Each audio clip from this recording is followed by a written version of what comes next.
नमस्कार दोस्तों, मैं हूं राजीव और आप देख रहे हैं झारखंड अपडेट। दोस्तों चलिए शुरू करते हैं आज का यह वीडियो सेशन।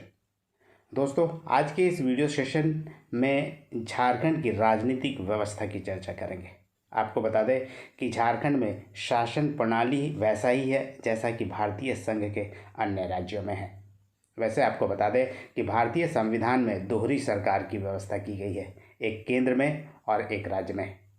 संविधान के भाग 6 में अनुच्छेद 153 से 167 तक राज्य कार्यपालिका का वर्णन किया गया है और राज्य कार्यपालिका के अंतर्गत राज्यपाल, मुख्यमंत्री, मंत्रिपरिषद और राज्य के महाधिवक्ता शामिल होते हैं।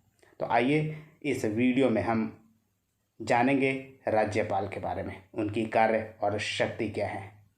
तो आइए शुरू करते हैं इस वीडियो को। दोस्तों आपको बता दें कि झारखंड में 3 प्रमुख अंग है। एक है विधायिका, एक कार्यपालिका और न्यायपालिका। अगर राज्य के 3 प्रमुख अंग की बात करें तो लेजिस्लेचर यानी विधायिका में कानून बनाने का कार्य किया जाता है। इसके अलावा कार्यपालिका की बात करें तो कानून को लागू करने का कार्य कार्यपालिका का है और न्यायपालिका कानून को लागू करने में आने वाली बाधाओं को दूर करने का कार्य करती है। आइए इस वीडियो के माध्यम से हम कार्यपालिका के अंतर्गत जानेंगे राज्यपाल के बारे में। आपको बता दें कि राज्यपाल एक संवैधानिक पद है।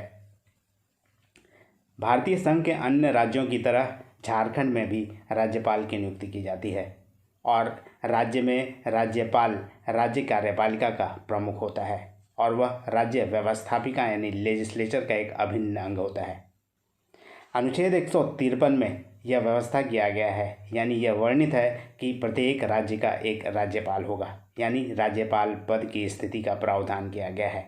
वहीं अनुच्छेद 154 की बात करें तो राज्य की समस्त कार्यपालिका शक्ति राज्यपाल में निहित होगी और राज्यपाल इन शक्तियों का प्रयोग स्वयं या अपने अधीनस्थ अधिकारियों के माध्यम से करता है। आइए आपको बता दें कि राज्यपाल की नियुक्ति कैसे की जाती है। आपको बता दें कि राज्यपाल की नियुक्ति राष्ट्रपति अनुच्छेद 155 के अनुसार 5 वर्षों के लिए करते हैं। राज्यपाल को 2 या 2 से अधिक राज्यों का राज्यपाल भी नियुक्त किया जा सकता है।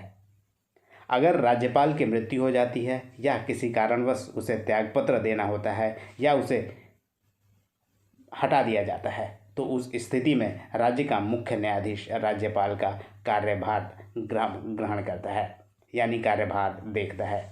राज्यपाल की कार्यकाल की बात करें तो राज्यपाल का कार्यकाल 5 वर्षों का होता है और यह अनुसार भारतीय संविधान के अनुच्छेद 156 में इसका वर्णन है और राज्यपाल राष्ट्रपति के प्रसाद पर्यंत राज्यपाल बना रहता है, यानी राष्ट्रपति जब चाहे तब राज्यपाल को या तो दूसरे राज्यों में ट्रांसफ़र कर सकता है या उसे वहां से हटा सकता है।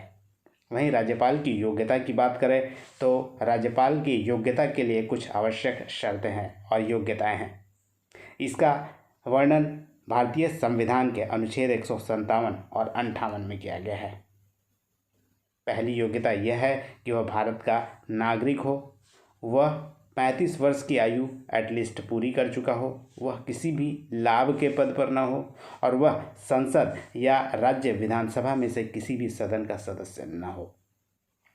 अगर वह किसी भी सदन का सदस्य है, चाहे वह राज्य विधानसभा हो या संसद, तो वह जिस दिन राज्यपाल नियुक्त किया जाता है उस दिन से उस पद से उसके अधिकार समाप्त हो जाता है, यानी उसी दिन से उस सदन का सदस्यता उसकी समाप्त हो जाती है। इसके अलावा आपको बता दें कि वह उसी राज्य का निवासी न हो जहां राज्यपाल को नियुक्त किया जा रहा है, यानी अगर झारखंड का कोई राज्यपाल नियुक्त किया जा रहा है तो वह झारखंड का निवासी नहीं होगा। यह है एक प्रमुख योग्यता। आइए अब जानते हैं कि राज्यपाल के शपथ के बारे में क्या कहा गया है। आपको बता दें कि भारतीय संविधान के अनुच्छेद 159 में राज्यपाल द्वारा शपथ की बात की गई है। आपको बता दें कि राज्यपाल को शपथ राज्य के उच्च न्यायालय के मुख्य न्यायाधीश द्वारा दिलाया जाता है। किसी कारणवश यदि मुख्य न्यायाधीश अनुपस्थित हों तो उस स्थिति में उस राज्य के उच्च न्यायालय, अगर झारखंड की बात करें तो झारखंड में उच्च न्यायालय के वरिष्ठतम न्यायाधीश शपथ ग्रहण कराएंगे। यह उस अवस्था में होता है जब राज्य के उच्च न्यायालय के मुख्य न्यायाधीश उपस्थित न हों। राज्यपाल की वेतन व भत्ते की बात करें तो वर्तमान में झारखंड के राज्यपाल या भारतीय संघ के किसी भी राज्य के राज्यपाल का वेतन 3,50,000 रुपये है। यदि राज्यपाल 2 या 2 से अधिक राज्यों का राज्यपाल है तो उसे दोनों राज्यों का वेतन उस अनुपात में दिया जाता है जिस अनुपात में राष्ट्रपति इसे निर्धारित करे। आइए अब जानते हैं कि राज्यपाल की शक्तियां क्या हैं और उनके क्या क्या कार्य हैं। आपको बता दें कि राज्यपाल की शक्तियां और कार्य कार्यपालिका संबंधी है, विधायी, न्यायिक, वित्तीय और आपात संबंधी है। आइए इसे एक एक कर जानते हैं इस वीडियो में।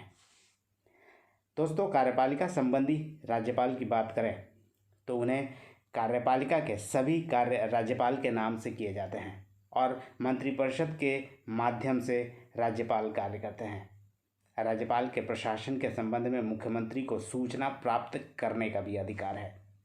मुख्यमंत्री की नियुक्ति और साथ ही मुख्यमंत्री के सलाह पर मंत्रिपरिषद के सदस्यों की नियुक्ति भी राज्यपाल ही करते हैं। इसके अलावा राज्य लोक सेवा आयोग के अध्यक्ष व सदस्यों की नियुक्ति, महाधिवक्ता की नियुक्ति, राज्य वित्त आयोग के अध्यक्ष, राज्य मानवाधिकार आयोग एवं राज्य महिला आयोग के अध्यक्ष की नियुक्ति भी राज्यपाल ही करते हैं। इसके अलावा राज्य के विश्वविद्यालयों के राज्यपाल कुलाधिपति होते हैं यानी चांसलर होते हैं। इसके अलावा राज्य के अन्य विश्वविद्यालयों के उपकुलपतियों की नियुक्ति भी राज्यपाल के द्वारा ही किया जाता है।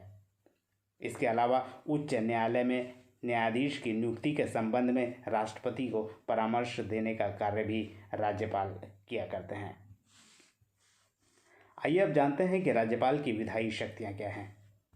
आपको बता दें कि राज्यपाल विधानमंडल का एक अभिन्न अंग होता है। इस कारण से राज्यपाल को कई विधायी शक्तियां प्राप्त है।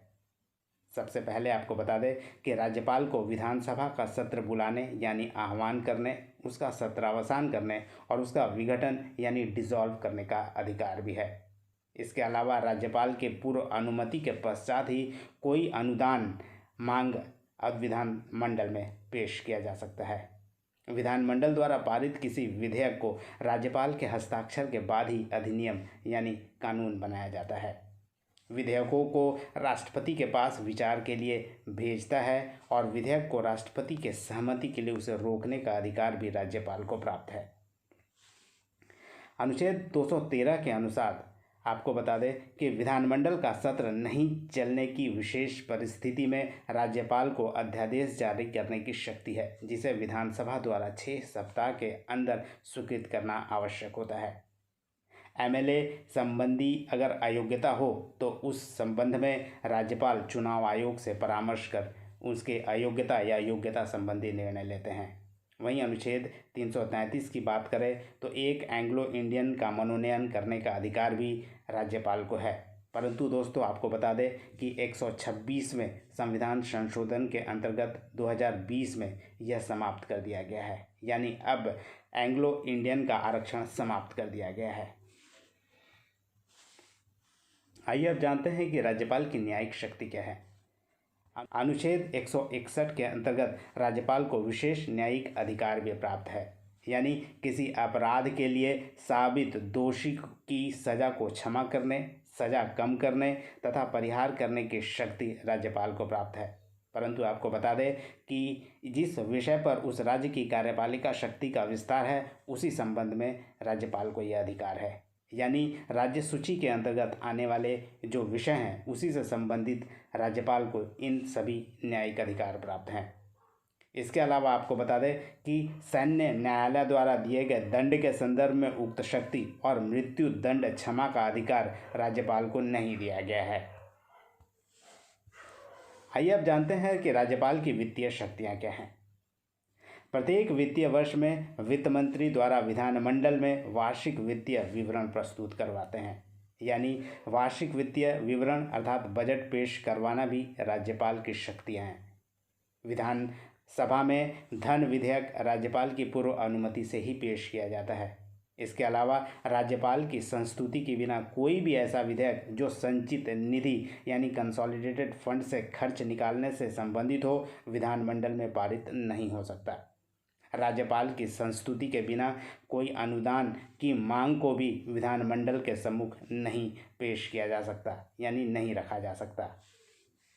इसके अतिरिक्त किसी विधेयक को पुनर्विचार के लिए राज्य विधानसभा के पास भेजने का अधिकार भी राज्यपाल को प्राप्त है। धन विधेयक के अतिरिक्त यह अधिकार राज्यपाल को दिया गया है, यानी अगर विधानसभा द्वारा कोई विधेयक पास कर दिया गया हो तो राज्यपाल उस पर हस्ताक्षर न करके वापस विधानसभा को पुनर्विचार के लिए भेज सकता है, परंतु फिर से वह विधेयक विधानसभा से पास होकर राज्यपाल के पास जाता है तो उस पर हस्ताक्षर करने के लिए राज्यपाल बाध्य है। अब जानते हैं राज्यपाल की आपात शक्ति के बारे में। इसके अंतर्गत हम बात करेंगे अनुच्छेद 356 की, यानी राष्ट्रपति शासन की। राष्ट्रपति शासन के संबंध में भी राज्यपाल को अधिकार प्राप्त है। राष्ट्रपति को प्रतिवेदन देकर राष्ट्रपति शासन लगवाने का अधिकार राज्यपाल को प्राप्त है, यानी अगर राज्यपाल को लगे कि राज्य में संविधान के अनुसार शासन नहीं चलाया जा रहा है तो राष्ट्रपति को प्रतिवेदन भेज वह राष्ट्रपति शासन राज्य में लगवा सकता है। इसके अलावा आपको बता दें कि राज्यपाल दोहरी भूमिका भी निभाते हैं। एक तो वह राज्य के प्रमुख के रूप में कार्य करते हैं और जब राष्ट्रपति शासन लगा होता है तो केंद्र सरकार के अभिकर्ता के रूप में भी प्रशासन का कार्य राज्यपाल को करना पड़ता है। आइए अब जानते हैं कि राज्यपाल को कौन कौन सा इम्यूनिटीज़ दिया गया है, यानी उनकी उन्मुक्तियां और विशेषाधिकार क्या क्या हैं। आपको बता दें कि जब राज्यपाल पद पर हो तो पद की शक्तियों के प्रयोग व कर्तव्यों के पालन के लिए राज्यपाल किसी भी न्यायालय के प्रति उत्तरदायी नहीं होते हैं। वहीं न्यायालय में किसी प्रकार की फौजदारी या आपराधिक कार्रवाई प्रारंभ नहीं की जा सकती जब राज्यपाल पद पर हो। इसके अलावा राज्यपाल को गिरफ्तारी का आदेश किसी भी न्यायालय द्वारा जारी नहीं किया जा सकता है। यदि कोई सिविल मामला हो, अर्थात कोई दीवानी अभियोग हो या सिविल कार्रवाई करनी हो तो राज्यपाल को पहले 2 माह पूर्व सूचना देनी पड़ती है।